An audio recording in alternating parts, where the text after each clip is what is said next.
विद्यार्थियों नमस्कार। मैं Vinod Garg, assistant professor political science, government college Dholpur. मित्रों, कल की वीडियो में हम ब्रिटिश संसद के संबंध में चर्चा कर रहे थे और हमने संसद की संप्रभुता के संबंध में 3 पहलुओं पर विचार विमर्श किया। पहला पहलू, ऐसी कोई भी विधि नहीं है जो संसद नहीं बना सकती हो। संसद संविधान में कोई भी संशोधन कर सकती है। और तीसरा पहलू, संसद की विधियां सर्वोच्च है और उन्हें अवैध घोषित नहीं किया जा सकता। इन पर हमने विस्तार से विचार विमर्श किया। साथ ही संसदीय प्रभुसत्ता पर जो सीमाएं हैं, उन सीमाओं के संबंध में हमने व्यक्तिवाद से समाजवाद में परिवर्तन, चूंकि ब्रिटेन में समाजवादी राज्य की स्थापना की जा रही है और राष्ट्रीयकरण की प्रवृत्ति बढ़ रही है, राज्य अधिक से अधिक सामाजिक और कल्याणकारी कार्य करने लगा है। फलस्वरूप देश का नेतृत्व मंत्रिमंडल और कैबिनेट के हाथ में आ गया है। इसी के साथ कल हमने चर्चा की कि जो विस्तृत चुनाव क्षेत्र है, इसके कारण भी इंग्लैंड में शासन व्यवस्था मंत्रिमंडल के हाथों में आ गई। मित्रों, विद्यार्थियों, कल हमने प्रदत्त व्यवस्थापन के संबंध में भी आपको समझाया, बताया कि संसद का कार्यभार अधिक होने के कारण संसद जब अपनी शक्ति को, अपने अधिकारों को प्रदत्त कर देती है, दे देती है मंत्रिमंडल को, तो इसे प्रदत्त विधायन अथवा प्रदत्त व्यवस्थापन कहा जाता है। और इस कारण भी संसद की शक्तियों में ह्रास हुआ है, संसद पर अंकुश लगा है। वित्तीय नियंत्रण में ह्रास, मंत्रिमंडल ही चूंकि वार्षिक बजट तैयार करता है और वित्त मंत्री के द्वारा इसे संसद में पेश किया जाता है। नियम यह है, संसद बजट को उसी रूप में पास करे जिस रूप में वह वित्त मंत्री द्वारा प्रस्तुत किया गया है, और इससे संसद की शक्तियों में ह्रास होना दिखाई देता है। कल हमने संसद की जो प्रक्रिया है, उस प्रक्रिया के संबंध में भी हमने विस्तार से विचार विमर्श किया। संसद में जो विधेयक पेश होते हैं, उनमें से ज्यादातर विधेयक सरकारी विधेयक होते हैं, इस बात से आप वाकिफ हैं। सदन का अधिकतर समय उन्हीं पर विचार करने में लग जाता है और निजी सदस्यों के विधेयकों पर विचार करने के लिए संसद के पास पर्याप्त समय नहीं रहता। इसी के साथ वहां की जो व्यवस्था है, कंगारू समापन, गिलोटिन समापन इत्यादि के द्वारा सदन में शीघ्र वाद विवाद समाप्त किया जा सकता है। इससे निजी सदस्यों को वाद विवाद की स्वतंत्रता पर गहरा आघात पहुंचता है, क्योंकि उनको अब बोलने के लिए थोड़ा ही समय मिलता है। मित्रों, विद्यार्थियों, इस प्रकार स्पष्ट है, संसद की शक्तियां पर्याप्त रूप से कम हुई है और संसद की शक्तियों के ह्रास होने के कई अन्य कारण भी हैं। उन पर भी हमने कल बिंदुवार विवेचन किया। आज पुनः उन्हें लेते हुए ब्रिटेन की जो कॉमन सभा है, उसकी जो रचना और संगठन है, इस पर विचार विमर्श करेंगे। संसद की प्रभुसत्ता, संसद की शक्ति में ह्रास होने के कारणों में पहला कारण जनमत का होना है, जनता का भय होना है, पब्लिक ओपिनियन।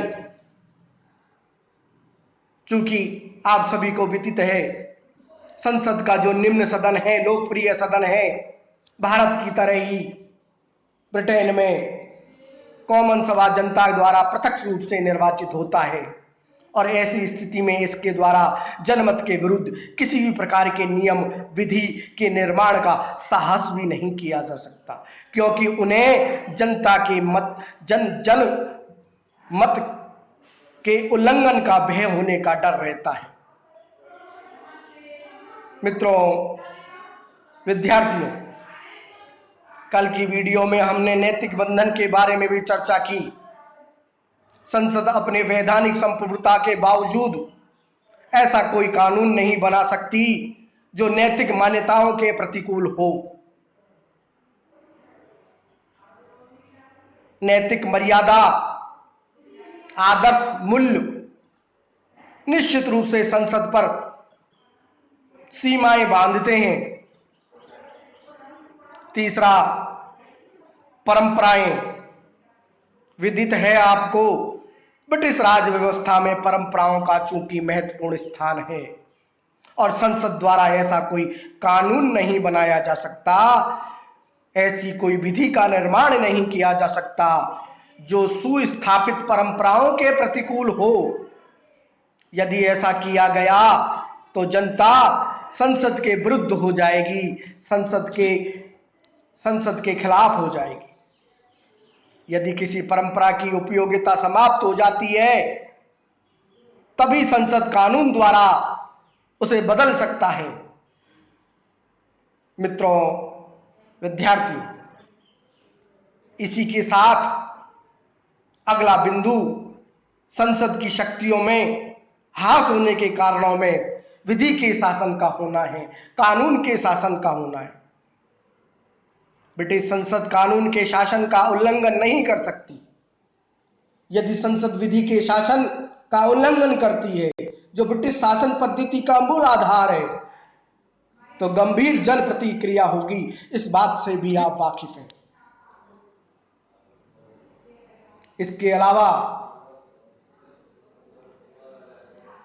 अगला बिंदु अंतर्राष्ट्रीय कानून का होना है। अंतर्राष्ट्रीय कानून के द्वारा भी संसद की प्रभुसत्ता, संसद की शक्ति सीमित हो जाती है। जिस कानून को सभ्य राष्ट्रों की सहमति प्राप्त हो, उसे ब्रिटेन ने भी मान्यता दी है। अतः ब्रिटिश संसद अंतर्राष्ट्रीय कानून के विरुद्ध किसी भी नियम का निर्माण ना कर सकती, ना सोच सकती। मित्रों, विद्यार्थियों, इस प्रकार स्पष्ट है, हम ये कह सकते हैं, इस सारांश पर पहुंच सकते हैं कि इंग्लैंड की संसद कानूनी दृष्टि से भले ही संप्रभु हो, वैधिक रूप से चाहे सर्वोच्च शक्ति के रूप में हो, लेकिन व्यवहार में उसकी संप्रभुता सीमित है। यह ब्रिटिश संविधान में सिद्धांत और व्यवहार के मध्य एक अंतर का महत्वपूर्ण उदाहरण है, एग्जाम्पल है। सिद्धांत है, ब्रिटिश संसद संप्रभु है, परंतु व्यवहार में हमें यह कहीं दिखाई नहीं देती। मित्रों, विद्यार्थियों, वस्तुतः ब्रिटेन में संसद देश और राजनीति का केंद्र है। संसदात्मक शासन प्रणाली होने के कारण समस्त महत्वपूर्ण निर्णय, डिसीजन संसद के मंच पर ही लिए जाते हैं। न्यायालय संसद के निर्णयों का पुनरावलोकन नहीं कर सकता। मंत्रिमंडल सामूहिक रूप से संसद के प्रति उत्तरदायी है। ब्रिटिश राष्ट्रीय जीवन से संसद का अभिन्न संबंध है। केंद्रीय शासन यंत्र के संचालन में इसका हाथ है। इन सभी बातों से ब्रिटेन की संसद को अद्वितीय स्थान प्राप्त है। मित्रों, विद्यार्थियों, इस प्रकार स्पष्ट है कि ब्रिटेन की संसद सिद्धांत में कुछ और व्यवहार में कुछ नजर आती है। जो सिद्धांत में बतलाया गया है, व्यवहार में वैसा दिखाई नहीं देता। मित्रों, ब्रिटेन की संसद की प्रभुसत्ता को स्पष्ट कर देने के पश्चात अब हम ब्रिटेन की जो कॉमन सभा की रचना और संगठन है उस पर विस्तार से विचार विमर्श करना चाहेंगे। वस्तुतः कॉमन सभा ही ब्रिटेन की संसद है। जैसा कि रॉबर्ट बालपोल ने कहा है, जब कोई मंत्री संसद से परामर्श लेता है, संसद से सलाह लेता है, तो वह लोक सदन से ही सलाह लेता है। तब सम्राट संसद को विघटित करता है। जब सम्राट संसद को विघटित करता है तो वह लोक सदन को ही विघटित करता है। मित्रों, विद्यार्थियों, रॉबर्ट बालपोल के इस कथन से स्पष्ट है कि संसद के रूप में जो सदन हमें दिखाई देता है वह लोक सदन ही है। इंग्लैंड का लोक सदन संसार का सबसे पुराना प्रतिनिधि सदन है। लोक सदन को व्यवहार में संसद कहा जाता है। जैसा कि न्यूमैन महोदय कहते हैं, संसद की संप्रभुता लोक सदन में निवास करती है। सिडनी लॉ ने भी स्पष्ट किया है, लोक सदन संसार की सबसे प्राचीन, सबसे शक्तिशाली और सर्वाधिक गौरवमयी व्यवस्थापिका है। लोक सदन की शक्तियों और महत्व का अनुमान इसी से लगाया जा सकता है कि लोक सदन ही संसद का पर्याय बन गई है। कहा जाता है कि मंत्रिमंडल संसद के प्रति उत्तरदायी है, जबकि वह केवल लोक सदन के प्रति ही उत्तरदायी होता है। मित्रों, विद्यार्थियों, स्पष्ट है, आपको जानकारी हो गई होगी कि ब्रिटेन की संसद के अंदर लोकप्रिय सदन, लोक सदन, कॉमन सभा को ही संसद के रूप में देखा गया है। लॉर्ड सभा की शक्तियां इतनी नहीं है कि वे कॉमन सभा से पर्याप्त रूप से अधिक शक्तिशाली हो सके। विद्यार्थियों, मित्रों, अब हम कॉमन सभा की जो रचना है और संगठन है उस पर चर्चा करना चाहेंगे। ब्रिटेन की कॉमन सभा की सदस्यों की संख्या 650 है। संविधान संशोधन के द्वारा निरंतर इसमें परिवर्तन भी होता रहता है, क्योंकि सन 1955 में निर्वाचन क्षेत्रों में किए गए परिवर्तन के अनुसार इसकी सदस्य संख्या 630 थी 1983 में, और सन 2010 के आम चुनाव के पूर्व तक ब्रिटिश कॉमन सभा की सदस्य संख्या 659 रही है। सन 1910 के कॉमन सभा के आम चुनाव 650 सीटों के लिए हुए। मित्रों, विद्यार्थियों, ब्रिटेन में जून 1970 में किए गए परिवर्तन के अनुसार अब 18 वर्ष के प्रत्येक महिला पुरुष को वोट देने का अधिकार है। ब्रिटेन में पूर्व भी कुछ संसदीय निर्वाचन क्षेत्र भी थे, किंतु अब सभी निर्वाचन क्षेत्र एकल सदस्यीय कर दिए गए हैं। कॉमन सभा के एक सदस्य के द्वारा लगभग 75,000 मतदाताओं का प्रतिनिधित्व किया जाता है। विद्यार्थियों, मित्रों, ब्रिटेन की इस कॉमन सभा की रचना, संगठन पर चर्चा के पश्चात अब हम इसकी सदस्यता के लिए जो योग्यता और अयोग्यता है उस पर विचार विमर्श करना चाहेंगे। मित्रों, विद्यार्थियों, कोई भी स्त्री पुरुष किसी भी निर्वाचन क्षेत्र से कॉमन सभा का चुनाव लड़ सकता है, लेकिन उस स्त्री पुरुष के अंदर निम्न प्रकार की योग्यताएं होना आवश्यक है। पहली योग्यता, वह इंग्लैंड का नागरिक होना चाहिए। दूसरी योग्यता, उसकी 18 वर्ष की आयु पूर्ण हो। तीसरा, उसका नाम मतदाता सूची में हो। चौथा, वह देश के प्रति निष्ठा की शपथ लेने के लिए तैयार हो। इस प्रकार की योग्यताओं का होना कॉमन सभा की सदस्यता के लिए आवश्यक है, जरूरी है।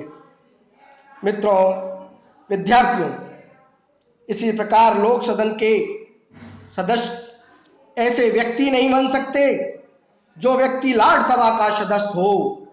इसके अलावा जो विदेशी हो वो भी कॉमन सभा का सदस्य नहीं बन सकता। जो नाबालिग हो वो भी कॉमन सभा का सदस्य नहीं बन सकता। जो पादरी हो, नगरों का मेयर हो, वो भी इसका सदस्य नहीं बन सकता। इसी के साथ जो शासकीय कर्मचारी हो, सरकारी कर्मचारी हो, वो भी कॉमन सभा का सदस्य नहीं बन सकता। किसी तरह का पृथक रूप से सरकार के द्वारा यदि वो लाभ ले रहा है, लाभ के पद पर है, या इसके अलावा वो घोर अपराध के लिए दंडित किया गया है, अथवा पागल अथवा दिवालिया ठहरा दिया गया है, उस व्यक्ति को भी कॉमन सभा के लिए अयोग्यता के रूप में इंगित किया गया है।